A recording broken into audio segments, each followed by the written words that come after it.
Hello student, again good afternoon. Today we will discuss hydraulic machine. Whenever external pressure is applied on any part of the fluid contained in a vessel, it is transmitted undiminished and equally in all directions.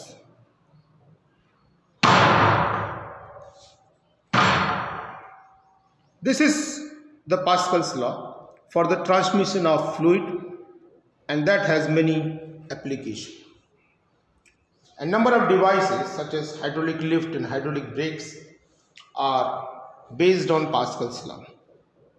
In these devices, fluids are used for the transmitting pressure. A small piston of area of cross section is used to exert force F1 directly on the liquid. See, this is liquid, and here we have one car. Force F1 is exerted on the liquid. Here you are applying the force. So when we apply force on this area of cross section A, the pressure will be equally transmitted. So here, whatever be the pressure, it will be equal to P1, you can say, and it is P2. Both the pressure will be equal according to Pascal's law. So Pascal's law,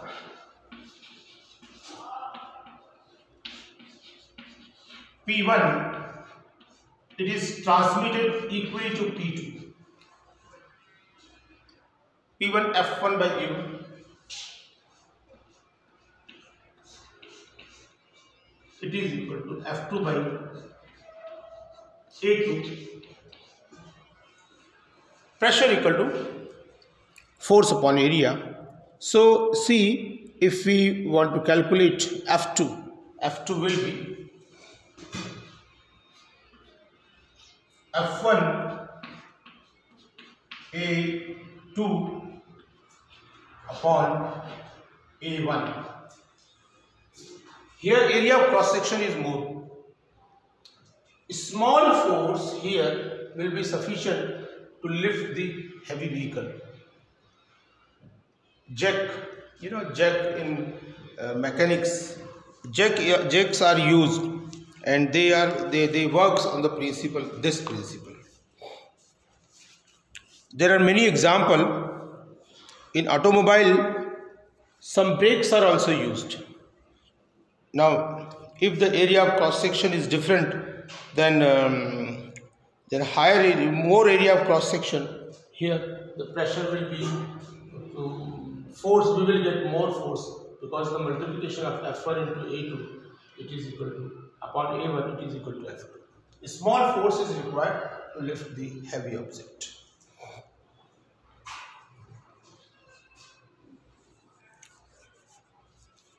Hydraulic brakes in automobiles also works on the same principle. When we apply a little force on the pedal with our foot, the master piston moves inside the cylinder, and pressure caused is transmitted through the brake oil to act as a piston area.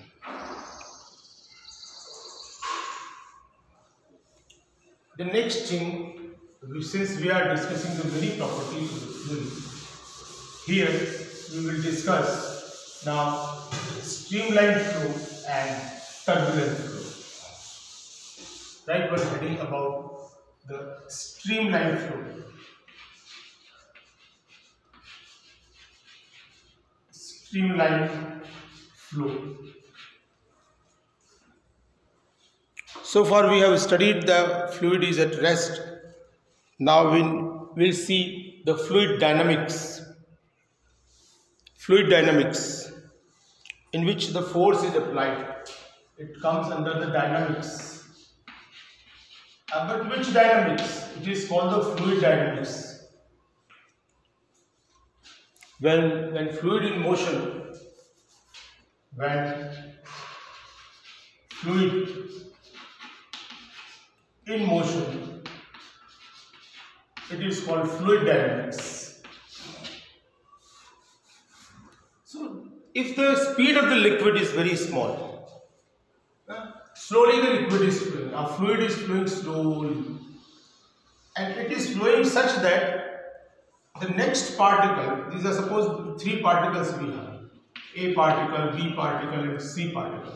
If the particle B follows the path of A and particle C follows the path of B, then it is called streamline flow, and their velocity is less than the certain velocity. Yeah?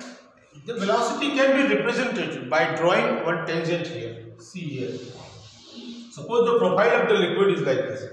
So here the velocity, at this point the velocity can be given by V. Here you can provide the velocity this, and here the velocity will be this. But the velocity is less. The liquid is not flowing too fast. The part taken by the fluid under steady flow, it is called the steady streamline flow, in which the successive particle follows the path of the previous particle. And velocity is less than critical velocity. The extreme limit is called critical velocity. Beyond that, it will convert into the turbulent flow. One more flow is there, that is called turbulent flow. What is turbulent flow? Turbulent flow. Turbulent flow. If the flow, this is very fast. So when the liquid is flowing like this, and it converts like this. Liquid is flowing here, and it is called turbulent flow. Turbulent flow and zigzag. It is not straight. Whereas in a streamlined flow, the path follows the next particle's path.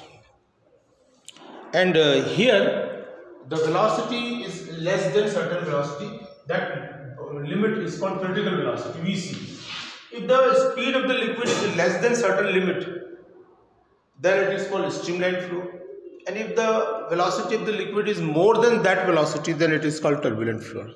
So what is that limit, extreme limit of the velocity? It is called the critical velocity. Critical velocity is the boundary between streamlined flow and turbulent flow. One more profile for the streamlined flow we can make. Suppose the liquid is flowing like this. If we have a cylindrical cross section PQR, then the liquid will flow, liquid will follow this path, and it will go like this. So you see, these are the 3 different area of cross section, but the liquid will flow in a straight line. This is called the streamline flow.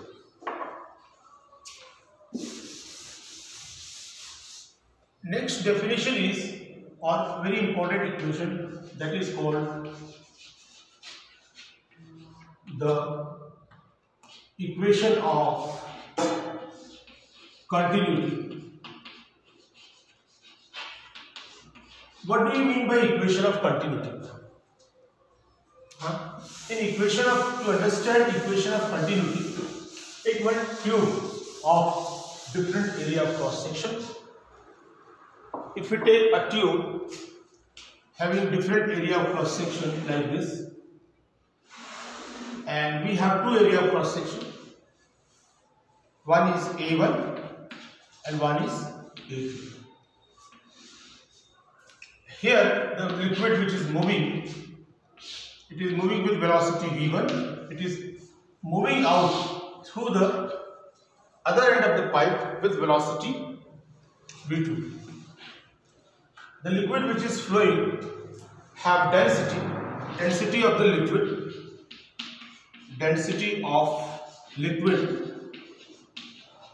it is rho, and in time delta t, mass of fluid moving in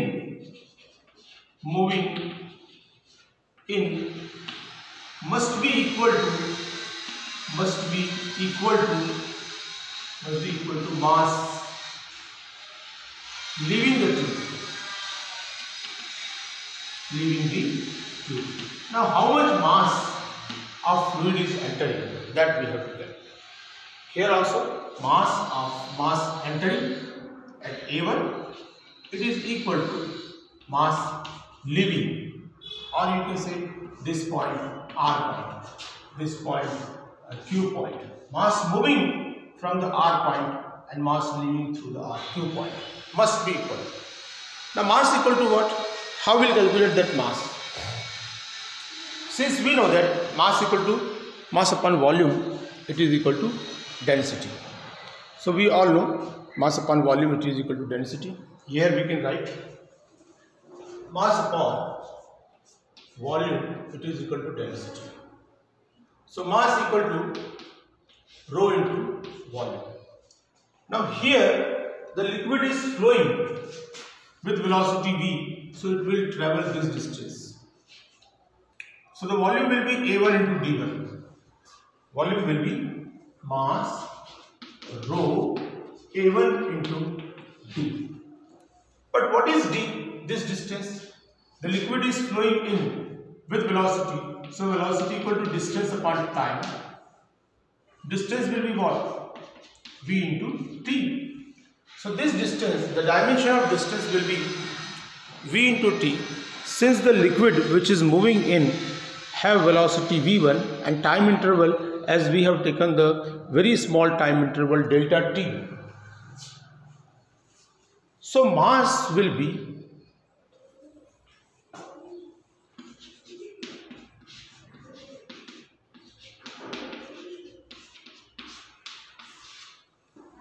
rho A1 V1 delta T, because D will be replaced with V1 into delta. This V1 is velocity. Now this is the mass which is entering. Similarly, what will be the mass leaving the junction? This mass is entering, and now through this, here suppose it travels d distance. So mass leaving is, you can say, mr.